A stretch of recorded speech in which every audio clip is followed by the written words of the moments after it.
7 a.m. on the West Coast, 10 a.m. on the East Coast, 3 p.m. in London. In Kyoto, it's 11 p.m. And in Malaysia, it's 1962. I'm Jay Sheldon, and I'm not wearing pants. Hello. Welcome in, everybody. Nice to have you along for the ride tonight. We are live on Facebook, YouTube, and Twitch.tv. Luna, hello, welcome. Hey, good to see you. All right, Luna, hi. Our number one no pants weirdo. Number one. She's here every time, and we love you to death. Thank you. If you're listening in on the podcast, a welcome to all of our podcast listeners. We are a podcast, audio only, across whatever platform you listen to your podcasts on. Spotify, Google, Apple, you name it, we're there. And the numbers are doing very well. Thank you for your downloads. Thank you for your listens and your likes and your favorites. We really appreciate that. And if you would like to see the video version of our show, other than joining us Monday, Wednesday, Saturdays live, you can also watch on rumble.com. You sign up for a free account there, no cost to you. Just give them your email and create an account, and then go to J Sheldon No Pants at rumble.com. You'll find the video version of our show. We post this about a half an hour or so after we are live Monday, Wednesdays, and Saturdays. We are still trying desperately to get live on Rumble, in addition to Facebook, YouTube, and Twitch. However, RHB Bank has decided to be as ridiculously uncooperative as they have been for the past week, and have decided that they just don't want to talk to me, a loyal, nearly 20-year customer. I don't put a whole lot of money through there because I don't have a whole lot, but what I do have goes into that bank, and it is disgusting the way they treat their customers. I've called them out on Facebook, sent them emails, sent them phone calls, sent them messages, nothing. And it's been a week. And you suck. Finally got your figure problem solved. Really? If they made NSR figures, you'd buy them all. I'll bet you would. Yeah, I've been a customer of that bank for about as long as you've been alive, believe it or not. I'm that old. Oh, man. Unbelievable. It's, yeah. In fact, look, we have a picture. Here's the RHB call center. Can you see that? Let me move it over there so you can see it. There you go. There's the RHB bank call center. If you're listening to the podcast, I'll describe it to you. It is a computer desk in some sort of call center office covered in cobwebs, because that's apparently pretty much what the RHB customer service call center looks like these days. There's just nobody there. Have you seen the new Matrix promo, by the way? Your family uses Wells Fargo. I wish they had Wells Fargo here. I think they do, but it's not a bank. Yeah, the new promo for the new Matrix is out. And if you haven't seen it yet, you need to check it out. You get to pick between a red pill and a blue pill. It's customized, and it is very, very cool. It's thechoiceisyours.whatisthematrix.com. Check that out. This is my actual Facebook page, by the way. Look at this. This is the Lantern Festival in front of Mount Fuji at the lake. Isn't that beautiful? Fantastic. Wow. Oh, have you seen this? I don't know, because everybody... no, it's a sequel. It's another new Matrix film, a sequel, not a reboot. This has been going around for the last few days on Facebook, You choose your first solo profile picture and your last solo profile picture, and then post them side by side to compare how you've grown. So I put down, you'll see here, this is my first solo profile picture, and this is my last solo profile picture. Yeah. Anyway, I'm thinking two things. Obviously, this whole thing is just data mining. And if you actually put your pictures up there, but not only that, but what you're doing, and I got to put my tinfoil hat on for this, is you are allowing the AIs to better interpret how faces mature as they get older. So you'll be helping out the old facial recognition programming for when they want to, check your credit score and identify you on the streets and things like that. Yes, my tinfoil hat is well in place. Invis Toby, oh my! Invis Toby, you've missed so many. Caught some. Work hasn't allowed me to come watch them all. Ah, man, sorry about that. That sucks. But we're glad you are with us tonight. We're glad you caught at least a part of this one. Thank you very much. Doing great. Doing very well. Everybody here is fantastic. And moving on up and forward. And, yeah, forward into the past. Oh, my. Let's see. I'm just checking all my technical stuff here because I don't have a producer. So I'm producing myself. You never saw The Matrix. You mean any versions of The Matrix? The first one, the second one? If you haven't, you need to. I mean, I assume this would be a good standalone. It would work in and of itself. But if you see the first two, it will give you nice background. You should. They are fantastic, fantastic films. Really, really good stuff. Is she out there? And by she, I mean Miko. Miko update. Miko update. I tried every trick in the book tonight to get this little girl to come on the show. I got treats. See this? I got Miko treats. This is her favorite high-value treat. She will do anything for this treat. And then I went outside just before the stream started. Took a little break, get some fresh air. She followed me outside because when she knows I have these, she will follow me anywhere. And then she goes down by our front gate in the driveway, and there's a little frog just on the other side of the gate. She can't quite reach it. And she has been obsessing. She's still down there now, trying to dig underneath the gate. I mean, it's a tarred driveway, so she can't dig, but she's trying to get at this frog. And she is still down there to this very second. I thought I was going to be able to get her on the show, but she's still down there obsessing over this bloody little baby frog. God knows if she actually got it, she'd probably eat it. But there is little, including her favorite treats, that will dissuade her from attacking this frog. So she's doing well. As I told you last stream, we weighed her a few days ago. She's at 10.7 kilos, which she's so heavy. She's not fat. She doesn't look fat. And she is going through right now what in the Shiba Inu franchise they call a blow. And literally it looks like a snowstorm. We vacuum the house almost every day now and pull up what must, I look at her and I think, why aren't you bald?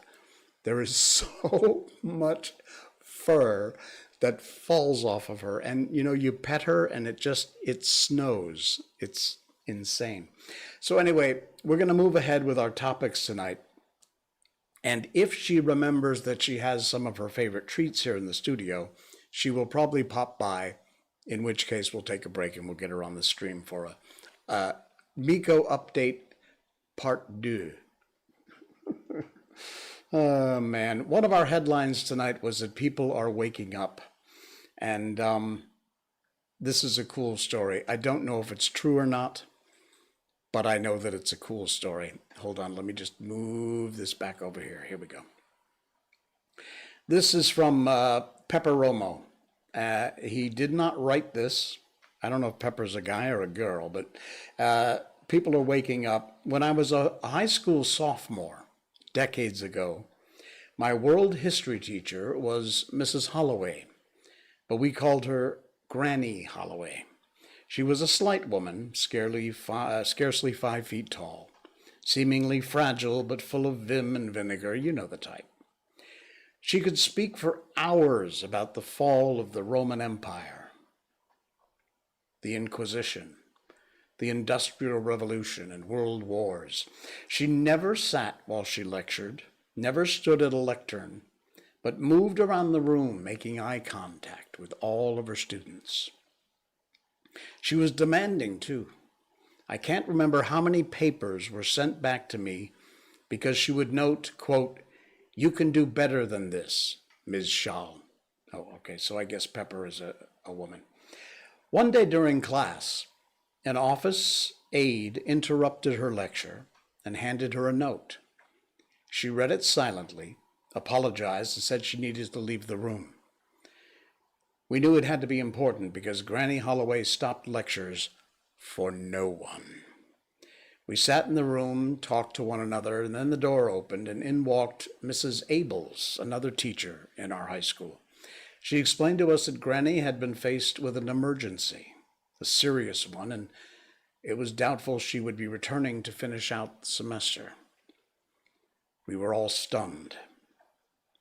Would we get the chance to say goodbye? Would we get updates so we'd know she was okay? Well, Mrs. Abels assured us that we didn't need to worry, that Granny was safe, but she needed time away. And the best thing we could do for her, and the best way we could show her our devotion, was to be cooperative with her replacement.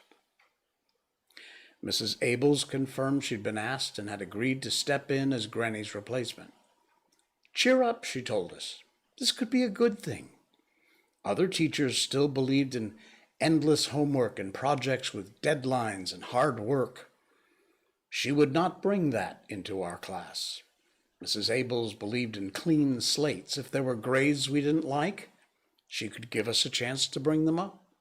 She asked us what suggestions we had to make the semester a better learning experience.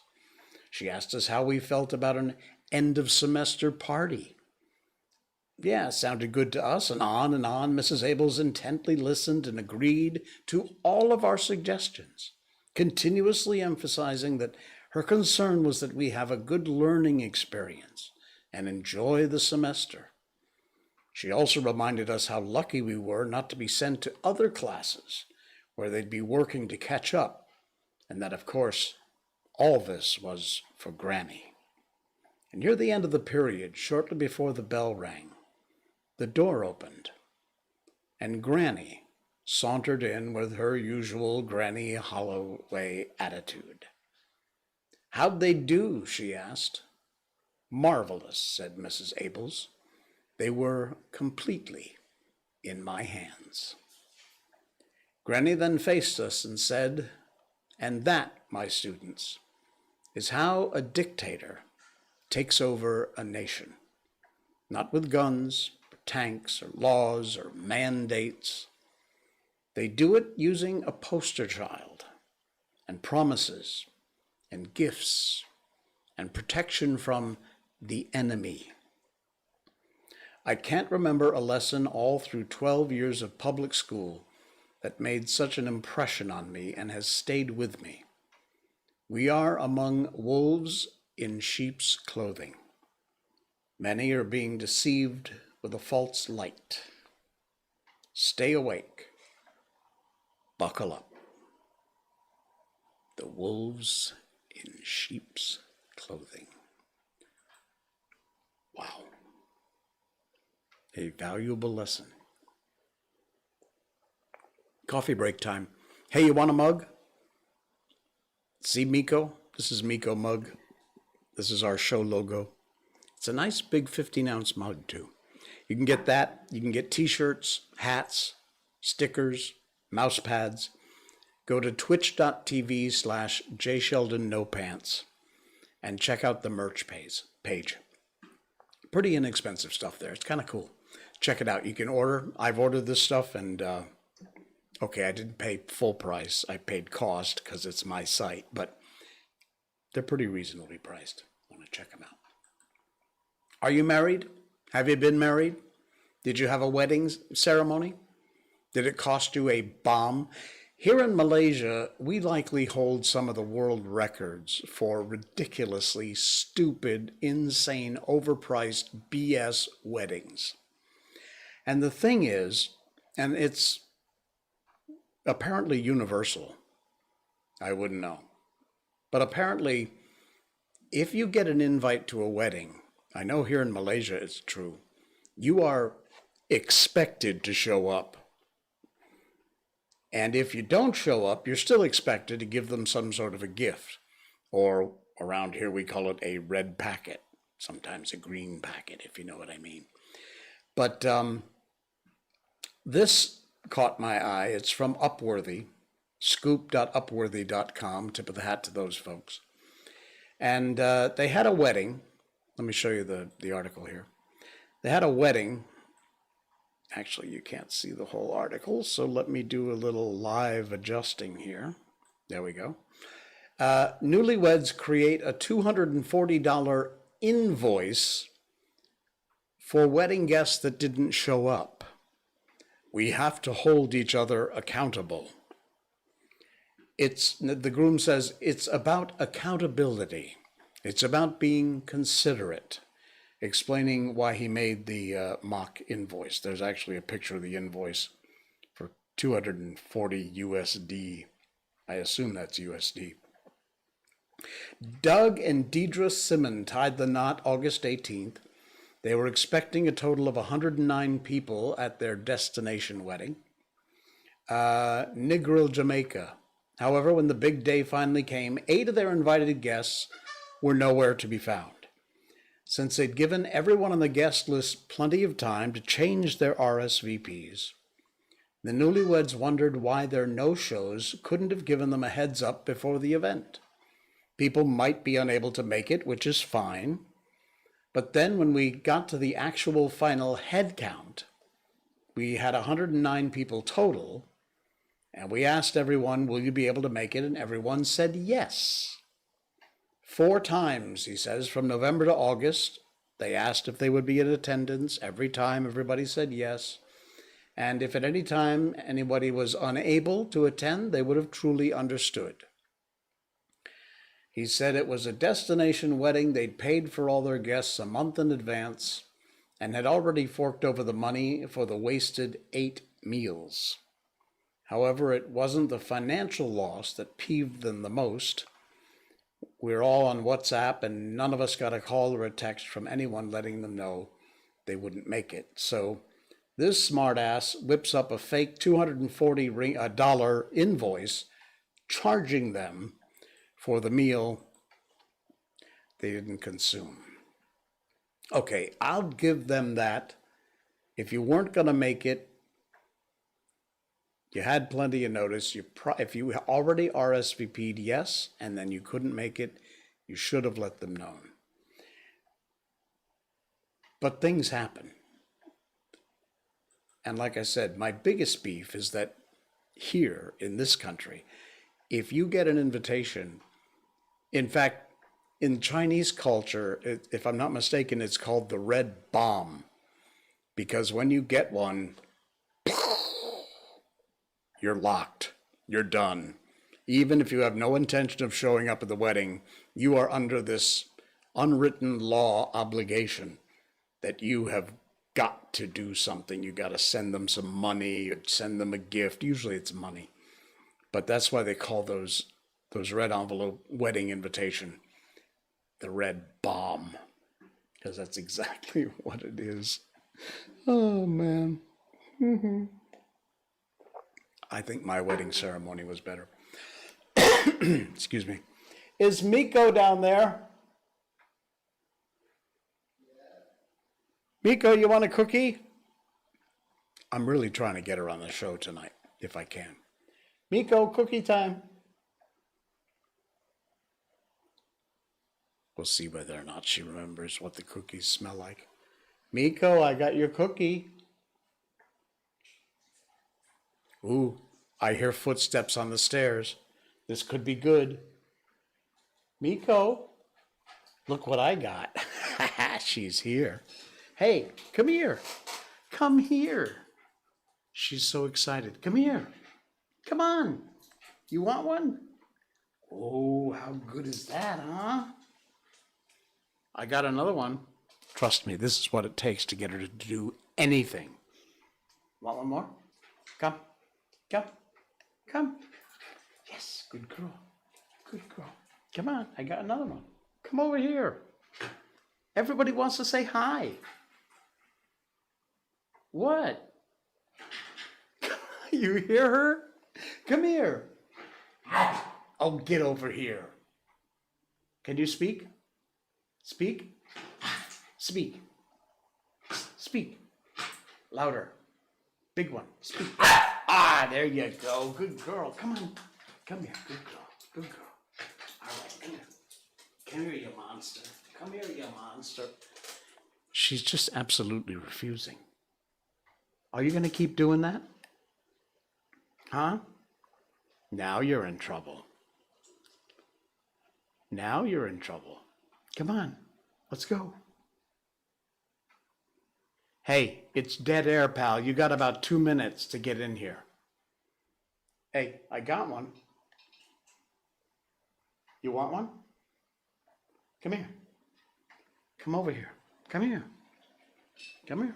Come here. That's good. Come here. Come here. Come here. Come here. Buddy, I gotcha.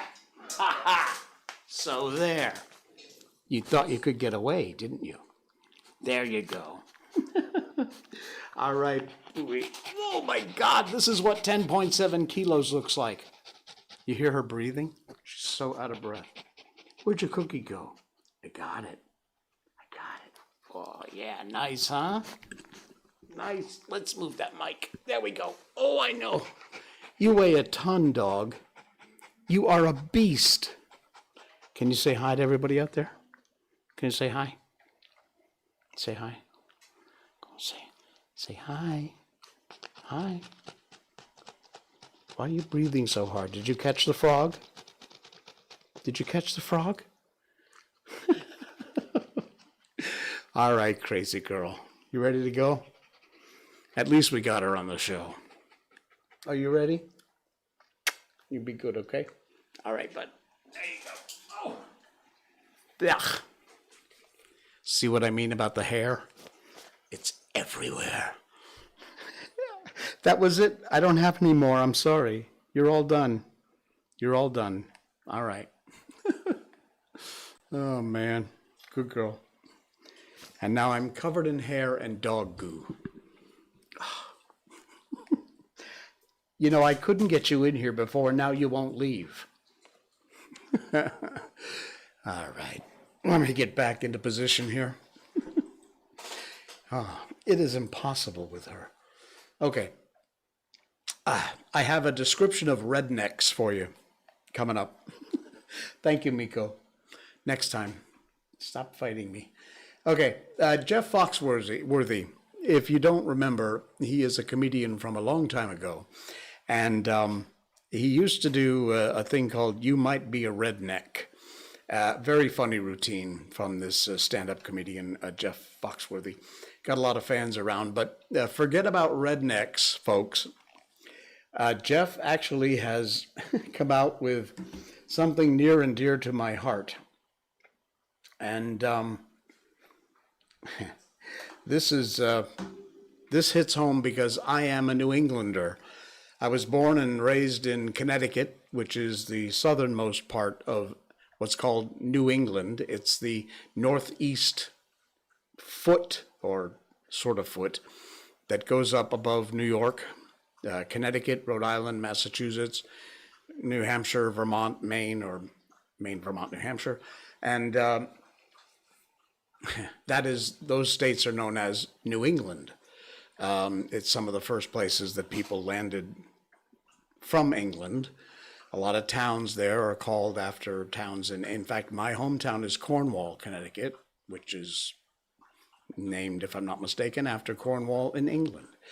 But some of these will really hit home. And I know I've got a lot of listeners on my podcast and viewers on my videos on Rumble from my home state back in Connecticut.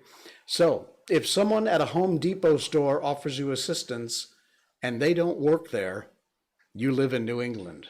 These are actually really nice because, it's exactly true about life in New England. You want to know what it is like to live in New England? This says it all. If you've worn shorts and a parka at the same time, you live in New England. Yeah, I've done that. If you have a lengthy telephone conversation with someone who dialed a wrong number, you likely are a New Englander. Vacation means going anywhere south of New York City for the weekend. You live in New England. If you measure distances in hours, not miles, you're a New Englander. And how true is that? I always used to say my hometown Cornwall is 2 hours from New York City and 2 hours from Boston, Mass, which is measuring distance in hours. If you know several people who've hit a deer more than once, you're a New Englander. If you've switched from heat to AC in the same day and back again, you live in New England. Boy, ain't that the truth. If you can drive 75 miles an hour through 2 feet of snow in a raging blizzard and not flinch, you are a born and bred New Englander. If you carry jumper cables in your car and your wife knows how to use them, you're from New England. If you design your kid's Halloween costume to fit over a snowsuit, you live in New England. If you know all 4 seasons, almost winter, winter, still winter, and road construction, you live in New England. And finally, if there's a Dunkin' Donuts on every corner, you live in New England. Yeah. Oh, man. I will tell you, though, I miss Connecticut, and especially Cornwall, Connecticut, very, very much. It was such an amazing place. Wow. Okay, and we promised you a realistic chicken recipe. Now, this is a GIF, so I'll read it along as you go. This is what's known as a realistic chicken recipe for, I don't know, like chicken and dead chicken and old milk or something. But hang with me because it's not the GIF you're going to see. I wanted to start it from the beginning. So I got to punch it up. Okay, you ready? Here we go. This is how to make make a dish. We're doing recipes now on I'm Not Wearing Pants. Here we go. Okay. You ready? Pan lotion. You start with pan lotion. Then you put vampire kryptonite and organic tear gas. Italian water. Sprinkle a bit of that in there. Mix it all together. You got to see the visual for this. A tasty leaf, let it chill, I don't know, like 10 minutes. Chicken Little alternate ending. Make it chicken pancake. There you go. Then some flavor crystals, sprinkle those on top. Flavor ashes, sprinkle those. Future generations, beaten. You have to see Hansel and Gretel GPS system. You got to see the visuals, folks. Go to rumble.com, J. Sheldon, no pants. Hot bubble butter. There you go. Very nice. And into the Italian water. Sprinkle on some cow rice. Melty milk pads. There you go. Burn in hell for eternity. And then pick it up, stick it on the And there you go. Dead chicken with old milk. Very nice.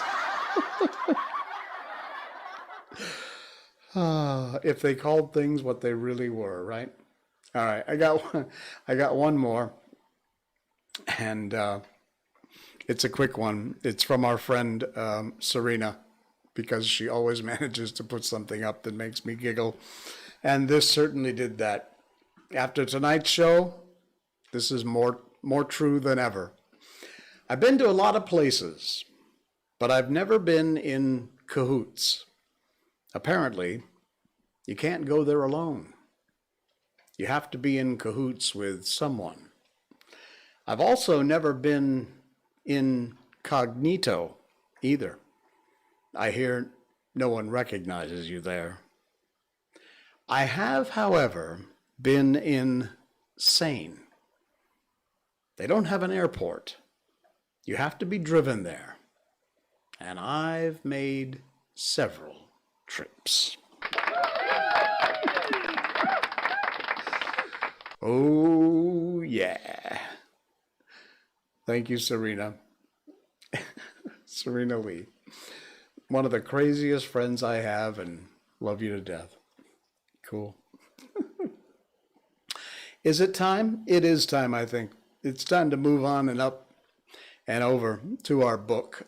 Let me, just before we get to that, let you know that you can help support the show over on patreon.com/jsheldon. There it is, scrolling across the screen right now. And you can sign up, small amount of money to help donate to keep the show afloat.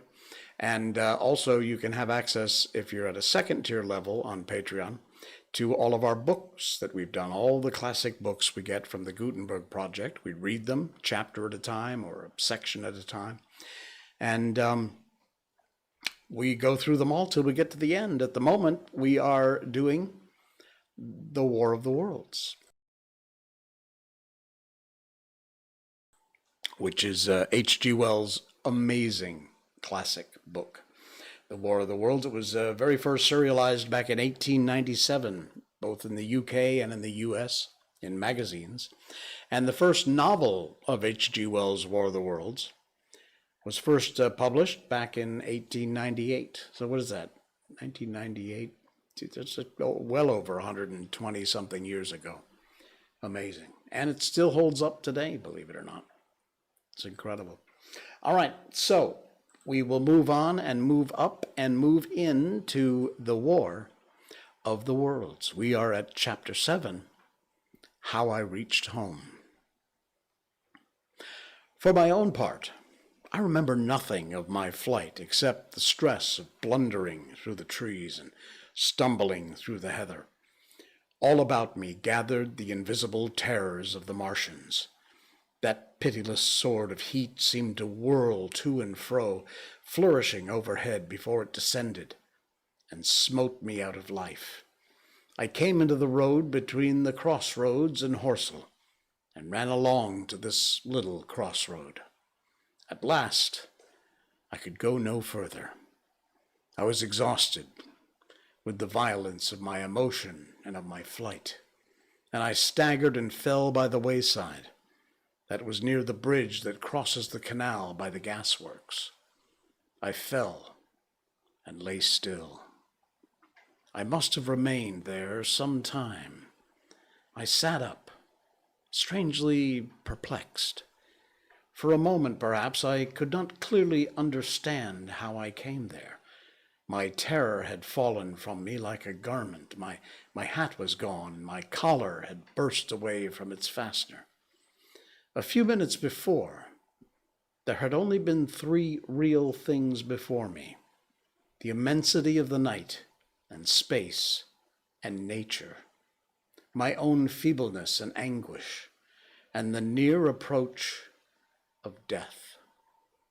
Now it was as if something turned over, and the point of view altered abruptly. There was no sensible transition from one state of mind to the other.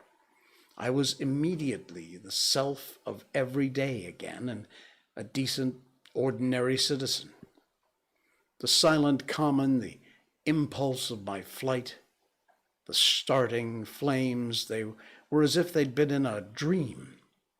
I asked myself, had these latter things indeed even happened? I could not credit it. I rose and walked unsteadily up the steep incline of the bridge. My mind was blank wonder. My muscles and nerves seemed drained of their strength. I dare say I staggered drunkenly. A head rose over the arch, and the figure of a workman carrying a bucket appeared.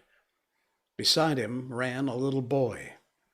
He passed me, wishing me good night, and I was minded to speak to him, but did not. I answered his greeting with a meaningless mumble and went on over the bridge. Over the Mayberry Arch, a train, a billowing tumult of white fire-lit smoke, and a long caterpillar of lighted windows went flying south. Clatter, clatter, clap, rap, and it was gone. A dim group of people talked in the gate of one of the houses in the pretty little row of gables that was called the Oriental Terrace. It was all so real, so familiar. And behind me, it was frantic, fantastic. Such things, I told myself, could not be. Perhaps I am a man of exceptional moods. I do not know how far my experience is common. At times I suffer from the strangest sense of detachment from myself and the world about me. I seem to watch it all from the outside, from somewhere inconceivably remote, out of time, out of space, out of the stress and tragedy of it all. This feeling was very strong upon me that night. Here was another side to my dream. But the trouble was the blank incongruity of this serenity and the swift death flying yonder, not 2 miles away. There was a noise of business from the gasworks, and the electric lamps were all alight. I stopped at a group of people. "What news from the Commons?" said I. There were 2 men and a woman at the gate. "Eh?" said one of the men, turning. "What news from the Common?" I asked. "Ain't you just been there?" asked the men. "People seem fairly silly about the Common," said the woman over the gate. "What's it all about?" "Haven't you heard of the men from Mars?" said I. "The creatures from Mars?" "Quite enough." And the woman over the gate said, "Thanks," and all 3 of them laughed. I felt foolish and angry. I tried and found that I could not tell them what I'd seen. They laughed again at my broken sentences. "You'll hear more yet," I said, and went on to my home. I startled my wife at the doorway, so haggard was I. I went into the dining room, sat down, drank some wine, and so soon as I could collect myself sufficiently, I told her of the things I had seen. The dinner, which was a cold one, had already been served and remained neglected on the table while I told my story. "There is one thing," I said, to allay the fears I had aroused. "They are the most sluggish things I ever saw crawl. They may keep the pit and kill people who come near them, but they cannot get out of it. But the horror of them—" "Don't, dear," said my wife, knitting her eyebrows and putting her hand on mine. "Poor Ogilvy," I said. "To think he may be lying there dead." My wife, at least, did not find my experience incredible. When I saw how deadly white her face was, I ceased abruptly. "They may come here," she said again and again. I pressed her to take wine and tried to reassure her. "They can scarcely move," I said. I began to comfort her and myself by repeating all that Ogilvy had told me of the impossibility of Martians establishing themselves on the Earth. In particular, I laid stress on the gravitational difficulties. On the surface of the Earth, the force of gravity is 3 times what it is on the surface of Mars. A Martian, therefore, would weigh 3 times more than on Mars, albeit his muscular strength would be the same. His own body would be a cope of lead to him. That, indeed, was the general opinion. Both the Times and the Daily Telegraph, for instance, insisted on it the next morning. Both overlooked, just as I did, 2 obvious modifying influences.